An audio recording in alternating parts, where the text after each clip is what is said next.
저번에 절대 사면 안 되는 아파트 종류 제가 알려드렸잖아요. 그 중에서도 거래량이 적은 아파트는 조심하라고 했는데 제가 서울 25개구 구별로 거래량이 제일 많은 아파트 제가 이렇게 뽑아봤거든요. 25개 단지입니다. 여러분이 그 구에 산다면 이 아파트는 알고 계셔야 돼요. 이렇게 거래량이 많다라는 것은 많은 사람들의 수요가 있다라는 거고요. 그 수요가 있는 점을 한번 파악해 보는 거죠. 아니, 왜 저 아파트가 수요가 많았지? 그런 특징이 있거든요. 그래서 제가 특징을 잘 설명해 드리겠습니다. 그러면 우리 한번 지도를 보고 할 거예요. 강남구에서 가장 많이 팔린 아파트가 어디일까요? 여러분, 도곡렉슬입니다. 한번 도곡렉슬 가볼게요. 여기는 도곡렉슬입니다. 도곡렉슬은 3,000세대 이상이고요. 여기 그 역세권, 초역세권입니다. 그리고 밑에 뭐 초등학교, 중학교가 있는데 이 대도초등학교는 정말 유명하거든요. 제가 서울에서 가장 학생 수가 많은 초등학교도 알려드릴 거예요. 여기 안에 대도초등학교가 들어가거든요. 그러니까 도곡렉슬 같은 경우에는 강남에서 제일 많이 거래된 아파트가 무슨 특징이 있었을까요? 역세권, 초등학교 꼭 기억하세요. 그리고 또 하나 가장 중요한 건 학원가를 이용하기가 너무 좋았다라는 겁니다. 송파구에서 가장 많이 팔린 아파트는 바로 헬리오시티입니다. 헬리오시티는 사실 그럴 수밖에 없는 게 우리나라에서 가장 많은 세대수를 갖고 있는데 사실 이제는 2위가 됐습니다. 이제 1번은 바로 올림픽파크 포레온이죠. 우리나라에서 세대수가 가장 많은 아파트 리스트도 알려드릴 거예요. 와, 이거 완전 리스트 집합인데요. 초등학교도 알려줘, 대단지도 알려줘, 거래량이 많은 아파트 알려줘. 여러분이 궁금한 거 뭔지 댓글에 적어주세요. 그러면 또 제가 찾아드릴게요. 이 송파구에서 헬리오시티는 당연히 세대수가 많기 때문에 거래량이 많습니다. 그러면 강남 송파를 갔는데 사실 서초구를 한번 보죠. 서초구에는 반포자이가 있습니다. 반포자이 입지 한번 볼게요. 반포자이가 여기 있습니다.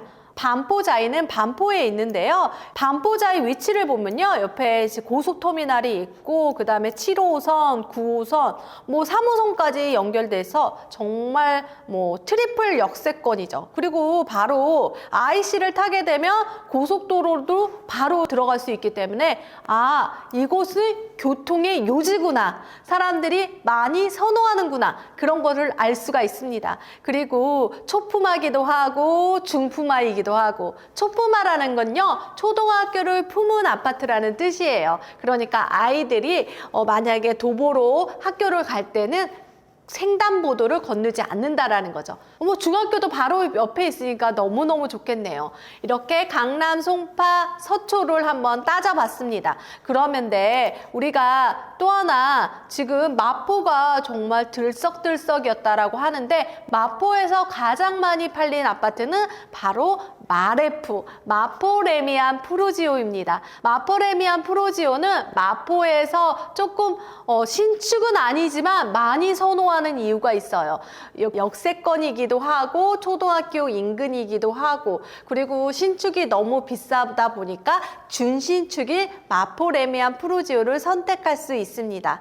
그러면 마포 옆에 이제 마용성이라고 하는데요. 용산구 같은 경우에는 한가람 이촌 아파트가 가장 많이 팔리고 있습니다. 용산은 아파트가 별로 없거든요. 그러면 마용성에서 성동구로 한번 가볼게요. 성동구에서 가장 많이 팔린 아파트는 저는 옥수동에 있는 옥수파크힐스라든지 이편한세상이라고 생각했는데요. 와, 센트러스가 가장 많이 팔렸다고 합니다. 센트러스 같은 경우는 왕십리 루타운에 있었는데요. 이렇게 신축이 너무 비싸다 보니까 준신축인 센트러스가 많이 팔렸다라는 거죠.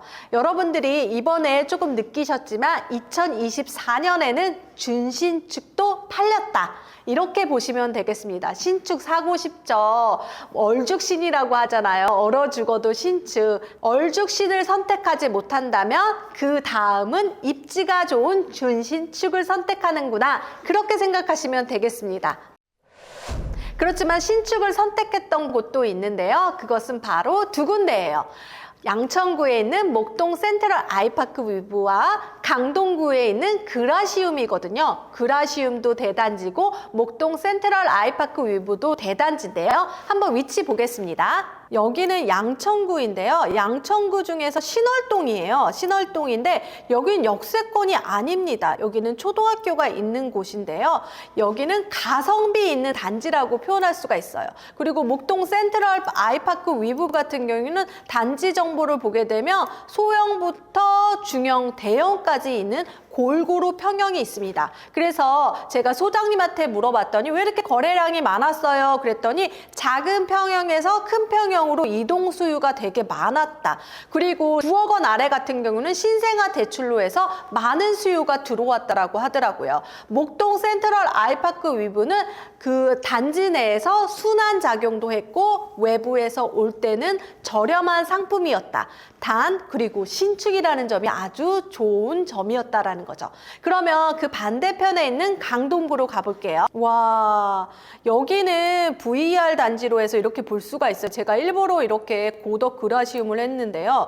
고덕 그라시움 같은 경우에는 이렇게 단지가 조금 분리되어 있어서 초등학교를 좀 나눠서 간다라고 하더라고요. 와, 이렇게 보니까 정말 멋진데요.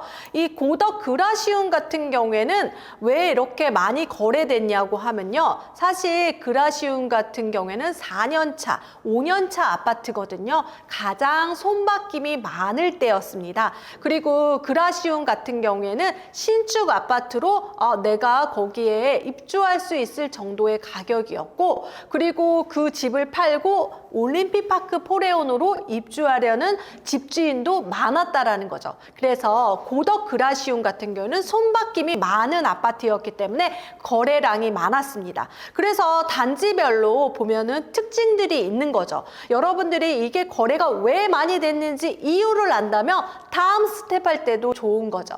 요즘에는 4년차 아파트가 거래가 많다. 그렇게 보시면 되겠습니다. 옛날에는 2년차 때도 많았거든요. 왜냐하면 비과세 세금이라든지 뭐 세입자가 2년이 지나서 파는데 요즘 2+2라는 계약갱신 청구권을 쓰다 보니까 이런 현상이 발생되더라고요. 4년차 아파트를 눈여겨봐라. 거래량이 많고, 그리고 노도강이라고 하고 금강구라고 하는데요. 여러분 줄임말 했는데요. 노도강은 노원구, 도봉구, 강북구고요. 금강구는 금천구, 관악구, 구로구예요. 그런데 거기는 가장 서울에서도 가장 저렴한 지역으로 꼽힙니다. 이런 지역 같은 경우에 어떤 아파트를 선택했는지 보면 여러분들이 가성비 있는 단지를 선택할 수 있을 것 같아요. 그러면 신축도 너무 비싸다, 준신축도 너무 비싸다, 이러면 가성비 있는 아파트를 선택하는 거죠. 이렇게 손바뀜이 되면은 여러분들이 나중에도 이렇게 수요가 많은 아파트를 선택할 수 있다라는 거죠. 그리고 또 하나 재건축 단지 중에서 손바뀜이 많았던 아파트도 있었어요. 그것은 마포구의 성산시형 아파트예요. 사실 여기가 나중에는 거래량이 상당히 많을 겁니다. 노도강에서 노원구의 미룡미성 3호 아파트, 그 다음에 도봉구의 도봉한신, 그 다음에 강북구의 SK 북한산 시티, 이런 아파트는 가성비 있는 단지라고. 여러분들이 서울에 살고 싶은데 돈은 없다. 하지만 여러분들이 나중에 이거를 팔고 다른 곳으로 이사 갈 수도 있는 거잖아요. 그래서 이런 단지를 선택하는 것이 여러분들에게 좋습니다. 이 영상이 도움되셨다면 구독, 좋아요, 알림 설정해 주세요. 감사합니다.